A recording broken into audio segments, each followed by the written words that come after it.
অত্যাচার নির্যাতন কখনোই তাকে সত্যের পথ থেকে সরাতে পারে নাই।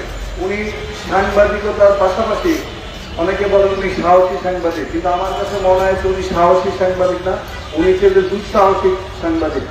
ওনার মতো এরকম সাহসিকতার সাথে যদি আমরা সবাই এরকম প্রতিবাদ মুখর হতে পারতাম, হয়তো বা নারায়ণগঞ্জের পরিচিতি আজকে সন্ত্রাসের জনপদ বা গডফাদারদের যেই প্রতাপ আমরা দেখেছি সেটা হয়তো সম্ভব হতো না।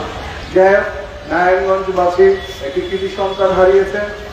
আমরা বিশ্বাস করতে চাই উনি যে স্বপ্ন দেখেছেন, উনি যেটা বৈষম্যহীন একটি রাষ্ট্র ব্যবস্থা সমাজ ব্যবস্থা দেখতে চেয়েছেন, নারায়ণগঞ্জে যেমন আর কোন রকমের এরকম গডফাদার সন্ত্রাসের অভয়ারণ্য না হয় সেরকম একটি নারায়ণগঞ্জ দেখতে চেয়েছেন।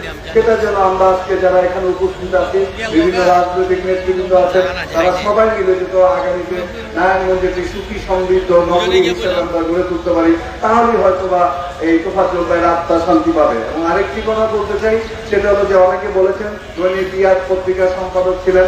আমরা আগেও বলেছি, এখনো বলছি, এই দৈনিক ইয়াদ পত্রিকা নারায়ণগঞ্জে সবসময় আগে যেমন ছিল ইনশাআল্লাহ আগামীতেও থাকবে। এটা তোফাজ্জল ভাইয়ের স্মরণে নয়, তোফাজ্জল ভাই যে কর্মকাণ্ড করে গেছেন, যে সাহসিকতার দৃষ্টান্ত রেখে গেছেন, সেটাকে চিরমান করে রাখার জন্য সবসময় আমরা যত রাজনীতিবিদ যারা আছি সবাই এই ইয়াদ পত্রিকার সাথে থাকবো, আপনারাও থাকবেন, সে আহ্বান